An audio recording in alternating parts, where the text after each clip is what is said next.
Captain Vrillik stared at the holographic display, mandibles clicking with irritation. The data couldn't be correct.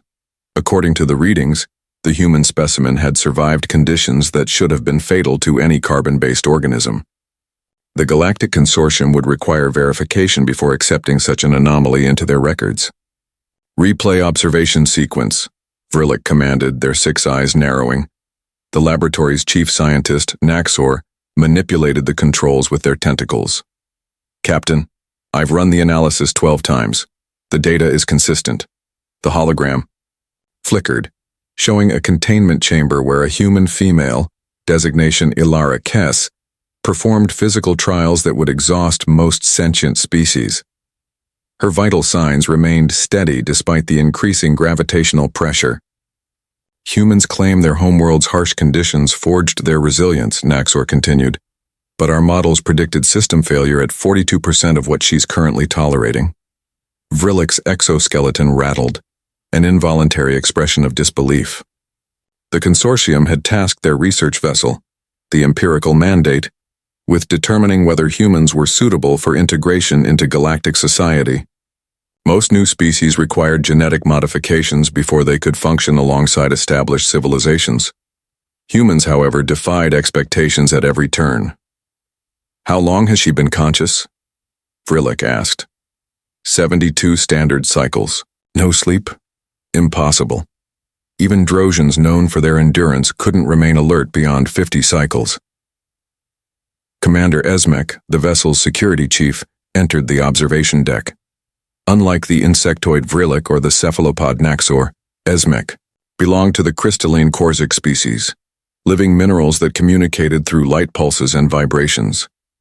The other specimens are exhibiting similar abnormalities. Esmek's body glowed with concerned purple hues. The male designated Orion Frost has adapted to our atmospheric manipulation. His pulmonary system has reconfigured to process our test. Gases. Vrillik turned all six eyes toward the commander. That should be biologically impossible without technological assistance. Nevertheless, Naxor interjected, he's doing it.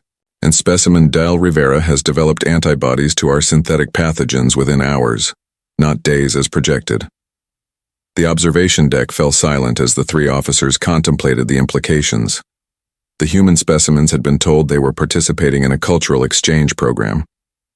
In reality, they were undergoing the consortium's standard compatibility assessment, a series of escalating challenges designed to identify a species' limitations. But these humans seem to have none.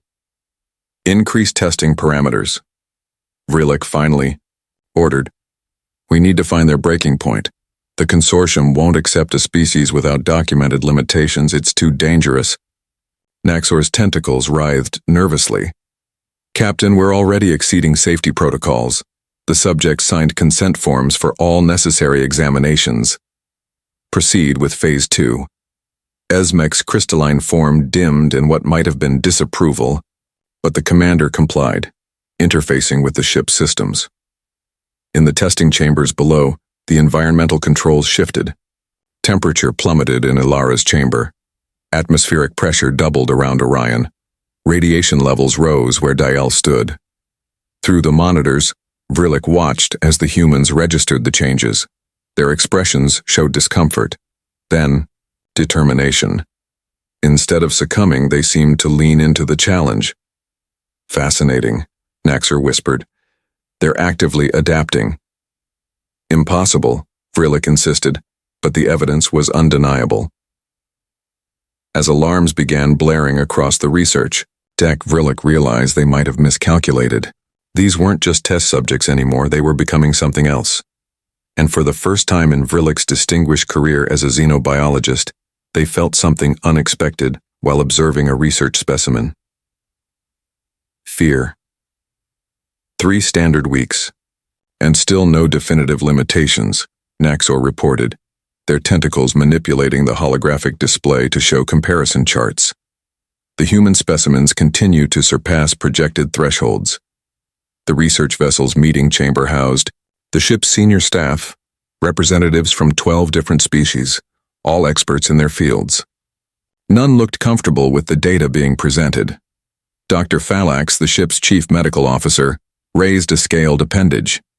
The reptilian physician had been monitoring the humans' physiological responses. They're not just surviving our tests, they're thriving under them. Muscle density has increased 17%. Neural pathways have formed that weren't present during initial scans.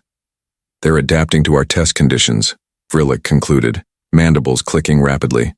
But how? No species adapts this quickly without genetic manipulation. That's just it, Phalax continued, yellow eyes blinking vertically. They're not being manipulated. They're doing this naturally. The intelligence officer, Mesra, a gaseous entity contained in a hovering metallic suit, drifted forward. I've been analyzing their communications. They use a concept they call spite as motivation. When faced with adversity, they become more determined to overcome it, especially when told they cannot. That's irrational, Esmek pulsed. Precisely, Mesra replied, suit emitting analytical beeps. And therein lies their advantage. They don't accept limitations we consider scientific certainties. Vrillik contemplated this disturbing assessment. The consortium had encountered over 3,000 sentient species, all with well-documented limitations. These boundaries weren't just physical, they were psychological, built into each species' evolutionary makeup as survival mechanisms. Every intelligent species understood when to yield, when to retreat, when to accept defeat. Except apparently humans. Show me specimen, Rivera, Vrillik commanded. The holographic display shifted to a chamber where Dial Rivera was surrounded by armed robotic training units. The human moved with startling speed, disabling each opponent despite being vastly outmatched in strength and number. This simulation is calibrated for Thoraxian elite warriors, Naxor noted with disbelief. Rivera has no combat training in their background profile. They're learning, Vrillik replied, fascination overriding concern, at an unprecedented rate. In another chamber, Ilara Kess had been subjected to isolation, a test that broke most social species within days. Yet after 2 weeks, her vital signs remained stable. She had created routines, exercises, even art from the minimal materials in her environment. The third chamber showed Orion Frost, who had been given impossible logic puzzles designed by the consortium's greatest minds. He was solving them, methodically working through mathematical concepts his species shouldn't comprehend. I'm recommending immediate termination of this experiment, Security Chief Esmek pulsed urgently. These specimens pose an unacceptable risk. On what grounds? Vrillik challenged. They've broken no protocols. They're exceeding parameters our containment systems weren't designed to handle. Esmek's crystalline form flashed warning colors. Each adaptation makes them more unpredictable. Vrillik's compound eyes focused on the monitors. The humans showed no signs of hostility, only determination. Yet something in their expressions resonated with ancient genetic memory, triggering instinctive caution in Vrillik's primitive brain. Initiate Phase 3, Vrillik decided. Maximum difficulty. Gasps and protests erupted around the chamber. Captain, Naxor objected, Phase 3 has never been tested on living subjects. Then these humans will make excellent pioneers, Vrillik replied coldly. The consortium requires definitive data. As the command was executed, the testing chambers transformed. Environmental controls pushed beyond safe limits. Gravitational forces intensified. Psychological stressors multiplied. On screen, the humans faltered, momentarily. Then, something remarkable happened. They looked up at the observation, cameras as if staring directly at their observers, and they smiled. Not expressions of joy, but something primal. Something that transcended species barriers and communicated a universal message. Challenge accepted. Vrillik felt an uncomfortable sensation ripple through their exoskeleton, recognition of something unprecedented unfolding before them. The humans weren't just test subjects anymore, they were becoming the testers. Alarms blared throughout the empirical mandate as emergency protocols activated across all decks. Captain Vrillik rushed into the central control hub, where crew members from various species worked frantically at their stations.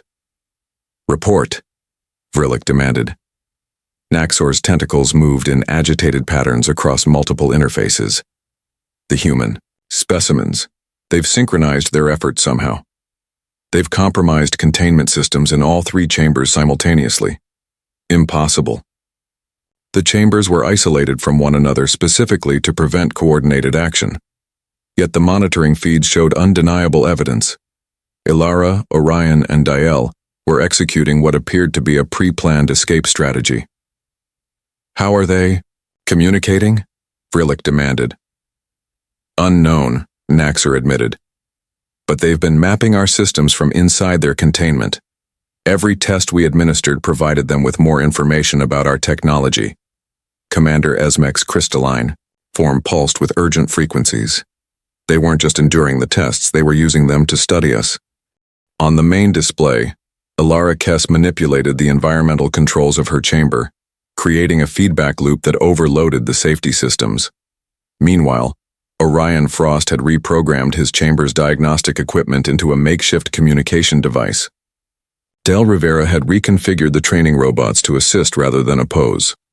Lock down all decks, Vrillik ordered. Deploy security teams. These specimens cannot reach sensitive areas. But even as the orders were given, secondary alarms triggered. Ship-wide systems began behaving erratically. Life support fluctuated, gravity wavered, doors opened and closed without authorization. They've infiltrated our network, Mesra announced, metallic suit emitting distress signals. They're using our own protocols against us. Dr. Phalak studied the medical readouts with disbelief. Their neural activity is synchronized despite physical separation. It's as if they're operating as a hive mind, but without the biological structures required for such coordination. Impossible, Vrilek insisted again, but with less conviction than before. The main doors to the control hub slid open. The security team Vrilek had dispatched stood there, but behind them were the 3 humans, apparently unharmed and surprisingly calm. Ilara Kess stepped forward. Where the aliens expected anger or hostility, her expression showed only intense curiosity.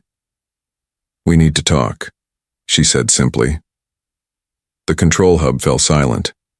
No species had ever escaped consortium testing protocols, let alone turned the situation to their advantage. "How did you override our security?" Vrilek demanded, mandibles quivering. Orion Frost smiled. "You provided us with all the tools we needed through your tests. Each challenge revealed more about your systems, your thinking patterns, your expectations. We recognized the pattern after the first week," Dial added. "You were never going to find our limits because your testing methodology was fundamentally flawed." Naxor's tentacles curled inward defensively. "Flawed? Our protocols are based on millennia of xenobiological research." "Exactly," Ilara replied. "You test based on known parameters across established species. But humans don't operate that way. The more you push us, the more we adapt, not just physiologically but conceptually. Your tests became our education." Vrillik's compound eyes narrowed, reassessing the humans not as specimens but as equals, perhaps even as threats. "What do you want?" "The same thing you want," Orion answered. "Knowledge. Understanding. But through cooperation, not experimentation. We've learned enough about you to understand the consortium's concerns," Dale continued.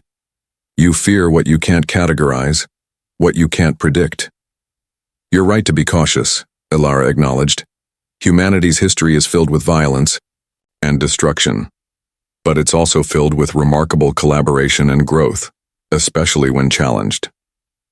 Vrilek studied the humans, noting their relaxed postures despite their situation. They had effectively hijacked a consortium research vessel, a capital offense under Galactic law, yet showed no signs of aggression or panic. "Your species should not have been able to do this," Vrilek stated finally. "That's the point your consortium needs to understand," Ilara replied. "Humans don't accept should not be able to as a limitation. We see it as an invitation." Across the control hub, the alien crew watched in fascination and fear as centuries of scientific certainty crumbled before them. The test subjects had become something unprecedented, not just survivors but innovators who had turned the entire paradigm on its head. And somehow, in violation of all protocols and against all logical predictions, Vrillik felt something unexpected stir within their analytical mind. Respect. The diplomatic chamber aboard the Empirical Mandate had never been used for its intended purpose until now. Designed for first contact scenarios, it featured accommodations for diverse physiologies and translation systems for all known communication methods. Today, it hosted the most unusual negotiation in the vessel's history between its alien crew and 3 humans who had ceased being test subjects and become, improbably, diplomatic representatives of their species. Captain Vrillik sat across from Alara Kess, surrounded by senior officers. The captain's exoskeleton remained rigid, betraying tension despite their efforts to project authority. The consortium will not recognize this negotiation as legitimate, Vrillik stated, mandibles clicking punctually for emphasis. You were brought aboard as research subjects, not diplomats. Alara nodded, her calm demeanor unnerving the alien observers. Yet here we are discussing terms rather than continuing with your experiments. Reality has shifted, Captain. The question is whether you can adapt as we have. Naxor's tentacles moved restlessly. Your escape and systems infiltration violated at least 17 consortium protocols. By law, we should place you in maximum security containment. Orion Frost smiled. You could try, but I think we've demonstrated why that approach won't work. Besides, Del Rivera added, we've discovered something interesting in your databases. Your mission parameters include establishing whether humans are suitable for peaceful integration with consortium species. We've just provided compelling evidence. Mezra's containment suit emitted analytical tones. Evidence of what, precisely? Your capacity to hijack alien technology and threaten a research vessel? Evidence of our adaptability, Alara corrected. Think about it. Within weeks, we learned enough about 12 different alien species and technologies to navigate your systems. Not through aggression, but through observation and understanding. Vrillik's compound eyes focused intently on the human. You coordinated without any detectable communication method. Explain. The 3 humans exchanged glances, demonstrating that unspoken coordination again. Humans developed something we call theory of mind, Orion explained. We can predict how others will think and act based on limited information. When placed in similar scenarios with shared objectives, we often reach similar conclusions independently. Once, we recognized the patterns in your testing, Dial continued. We could anticipate each other's responses without direct communication. Your predictable methodologies became our advantage. Dr. Phallax leaned forward, scales gleaming under the chamber lights. This theory of mind, it extends to non-human intelligence? With practice, Alara confirmed. Right now, we're learning to anticipate how each of you thinks based on your biological characteristics and cultural references in your databases. A disturbed murmur passed through the alien contingent. The notion that humans could predict their thought patterns was unsettling. What exactly do you propose? Vrillik asked finally. A genuine exchange, Alara said. Not the false one you offered to bring us aboard, but a real opportunity for mutual benefit. We've demonstrated human resilience and adaptability, qualities the consortium values. In return, we want access to your scientific knowledge and cultural archives. You wish to study us? Naxor's tentacles curled with indignation. After we studied you? The difference, and Orion noted, is consent. We're asking openly, not deceiving you. Vrillik's mandibles clicked thoughtfully. And if we refuse? Then we continue demonstrating human creativity with your ship's systems, Dale replied calmly. We've already secured communications capability. Our next transmission could reach Earth with everything we've learned about your species, technology, and intentions. The threat hung in the air, elegant in its simplicity. The consortium operated on careful management of technological disparity between species. Uncontrolled information sharing was anathema to their entire social structure. You would threaten us to force cooperation? Esmek pulsed with aggressive frequencies. No, Alara countered. We're offering you a choice between Continued conflict, which benefits neither side, or collaboration, which could benefit both. That's how humans prefer to operate when given the option. Vrilek studied the three humans carefully. They displayed none of the expected stress markers typical of hostage-takers or revolutionaries. They appeared genuinely interested in resolution, but on equal terms. The consortium has existed for 12,000 years, Vrilek stated eventually. In that time, no species has ever dictated terms of first contact. Then perhaps, Alara suggested gently, it's time for the consortium to adapt as well. The diplomatic chamber fell silent as the implications settled over the gathered representatives. The humans had done more than escape containment. They had fundamentally challenged the consortium's entire approach to species integration. I will consult with Consortium Command, Vrilek announced finally. Until then, you will remain under observation, not as test subjects, but as provisional diplomatic guests. Alara extended her hand in the human gesture of agreement. After a moment's hesitation, Vrilek extended a limb in response.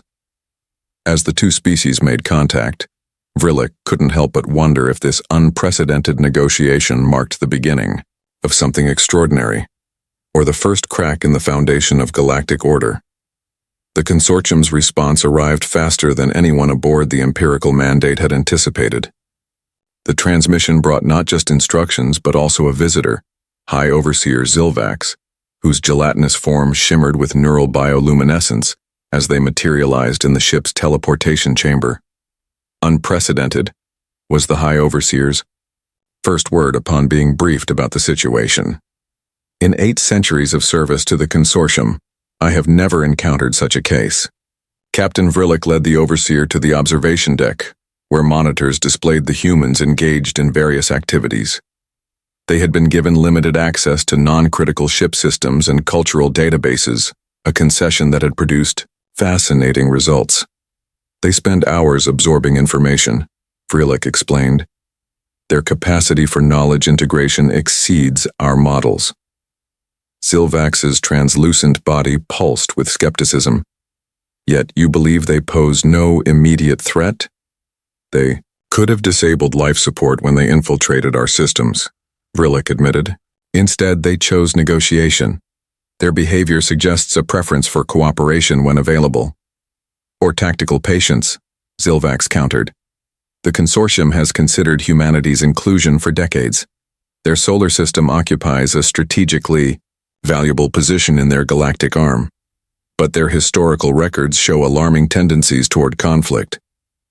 With respect, Overseer, I've had time to reassess those records, Naxor interjected, approaching with data screens suspended between their tentacles. Human conflicts typically arise from resource competition or ideological differences. When those factors are removed, they show remarkable collaborative potential. The monitors showed Alara teaching Dr. Phalak's human medical concepts while simultaneously learning consortium surgical techniques. In another section, Orion worked alongside engineering staff, combining human problem-solving approaches with alien technology to improve efficiency. Diel had established a cultural exchange program that half the crew had voluntarily joined. They integrated themselves into our operations within days, Vrilek noted. The crew has responded positively. Zilvax's form rippled with displeasure. You've allowed test subjects to influence your crew? That's precisely why I requested your presence, Overseer, Vrilek replied. I believe our fundamental approach to humanity has been flawed.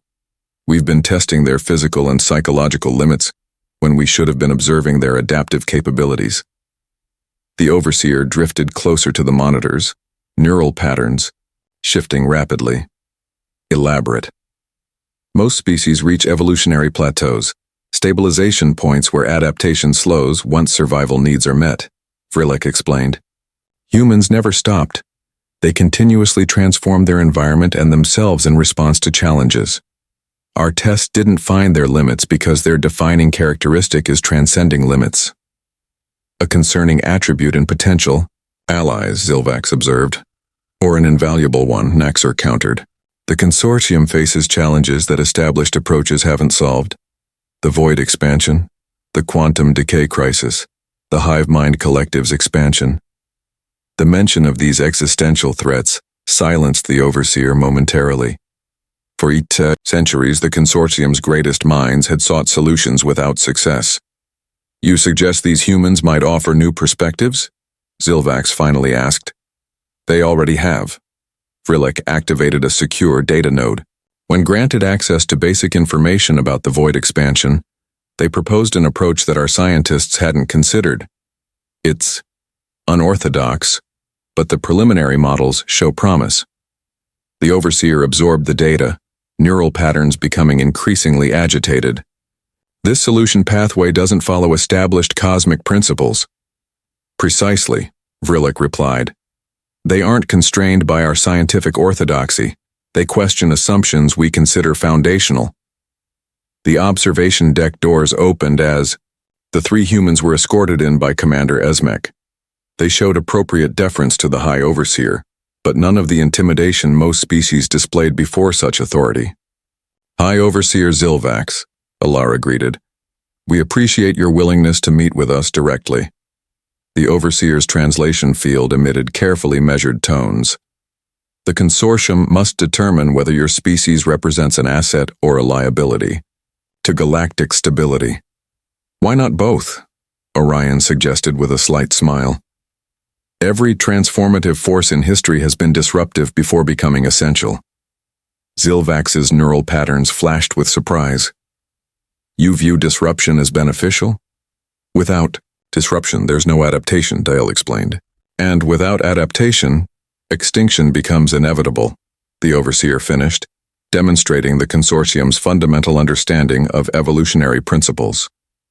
Exactly, Ilara confirmed. The consortium has created remarkable stability across thousands of worlds and species. But stability without growth becomes stagnation. The Overseer drifted silently for several moments, internal lights pulsing with complex thought patterns. The assembled crew waited, sensing a pivotal moment in interspecies relations. Captain Vrillik, Zilvax finally pronounced, your mission parameters are hereby modified. These humans are no longer test subjects but provisional consultants. You will proceed to Consortium Central with them aboard. Vrillik's mandibles clicked in surprise. Overseer? No non-member species has ever been granted access to Central. No non-member species has ever forced us to reconsider our foundational protocols either, Zilvax replied. The High Council must witness humanity's potential directly. As the Overseer delivered detailed instructions, the humans exchanged glances. They had come aboard as unwitting test subjects and were now bound for the heart of galactic governance, not as prisoners or specimens, but as representatives of a species that had done the impossible. They had made the consortium question its own limits. The approach to Consortium Central produced silence even among the normally talkative humans. The massive artificial structure, 12 interconnected rings surrounding an artificial star, housed representatives from over 3,000 species and served as the administrative center for nearly a quarter of the galaxy. It's beautiful, Ilara whispered as the empirical mandate passed through the quantum verification field. Like nothing we imagined possible. Consortium Central was constructed over 2,000 years, Captain Vrillik explained, mandibles moving with evident pride. Each ring represents a different philosophical approach to governance, ensuring balanced perspective in all decisions. The ice vessel docked at the processing ring, where delegations normally underwent months of cultural orientation before proceeding deeper into the structure. Today, however, High Overseer Zilvax had arranged an unprecedented direct transit to the Council chamber itself. The High Council rarely convenes in full assembly, Naxor explained as they led the humans through magnificent corridors where gravity shifted subtly between sections to accommodate different physiological needs. Only 17 times in recorded history. Today will be the 18th. Dial looked around at the diverse beings moving through the structure, some gaseous, some crystalline, others defying easy categorization. All these species coexist peacefully? Peaceful coexistence is a prerequisite for consortium membership, Zilvax responded, gelatinous form gliding effortlessly alongside them. But more importantly, each brings unique capabilities that strengthen the whole. Specialization through evolutionary diversity is our foundation, which raises the question, Orion noted, of what humanity's specialization might be. That, Zilvax replied, is precisely what the Council must determine today. The Council chamber defied human comprehension, i.e., vast spherical space where the laws of physics seemed optional. Representatives from thousands of worlds occupied spaces suited to their unique biologies. Some floated in specialized atmospheric bubbles, others were suspended in gravitational fields, while still others existed as pure energy patterns or collective consciousness networks. At the chamber's center floated the 7 architects, the consortium's most ancient members and founding species. Their true forms were obscured by ceremonial light patterns that shifted and merged in complex communicative displays. Captain Vrillik and the ship's senior staff were directed to observation platforms, while the humans and High Overseer Zilvax proceeded to the presentation circle. Honored architects, Zilvax began, neural patterns pulsing formal greeting sequences. I present representatives of species designation human from solar system designation Sol 3. Their case merits extraordinary consideration. The 7 architects, light patterns intensified, scanning the humans with technologies beyond their comprehension. When they spoke, their voices resonated not as sound, but as concepts forming directly in the minds of all present. Explain the unprecedented protocol violations reported from research vessel Empirical Mandate. Zilvax gestured to the humans. They will speak for themselves. Another unprecedented request I have granted based on observed capabilities. Alara stepped forward, calm despite the overwhelming alienness surrounding her. Honored architects and representatives of the consortium, we stand before you not as trespassers but as evidence of an opportunity. She gestured to the holographic displays now showing footage from their testing aboard the research vessel. Your scientists sought our limitations using established parameters. What they discovered instead was humanity's defining characteristic, our refusal to accept limitations as fixed. This trait has been observed in other species. It typically leads to self-destruction. With respect, Orion joined in, those species likely lacked our unique evolutionary context. Earth forced us to overcome countless extinction-level challenges, not through specialized biology, but through behavioral adaptation and technological innovation. We don't simply evolve physically, Dial added. We evolve our knowledge, our technology, our very consciousness. When faced with impossible situations, humans reimagine possibility itself.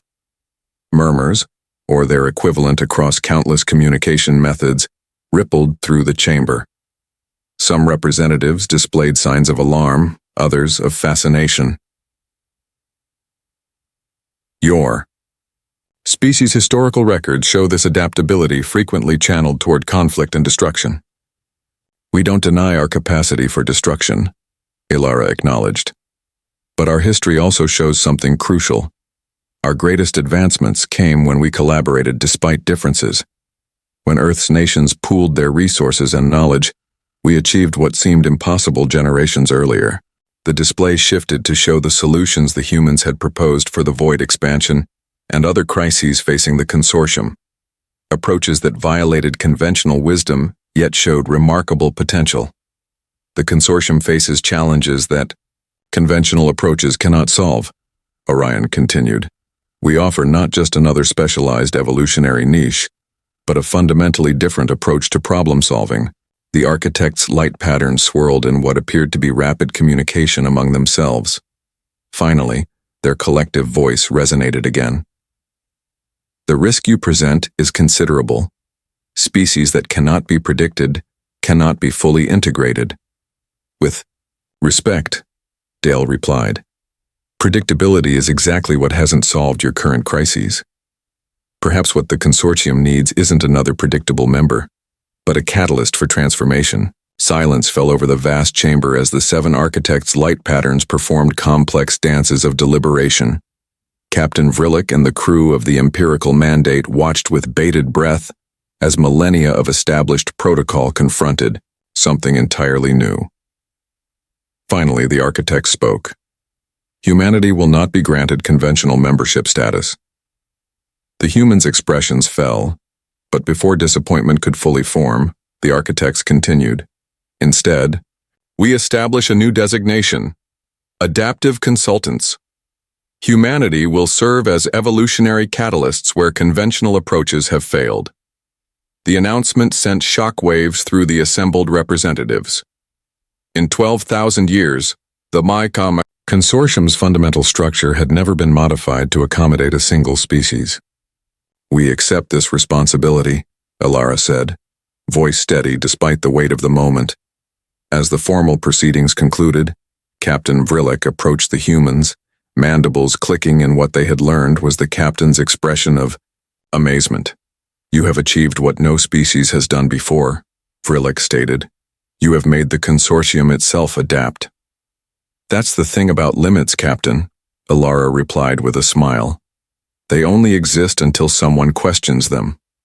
Outside, the council chamber's magnificent viewport, the artificial star at Consortium Central's heart pulsed with new patterns, as if recognizing that after 12 millennia of careful, measured expansion, the galactic community had encountered something truly unprecedented, a species whose greatest strength was not what they could withstand, but what they could become.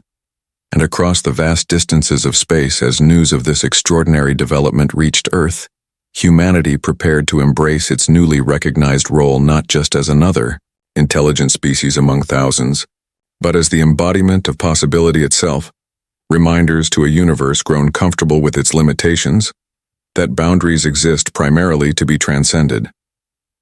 In the end, the true test had not been of human limits at all. It had been of the consortium's capacity to recognize that some species define themselves not by their limitations, but by their refusal to accept that limitations are ever truly final.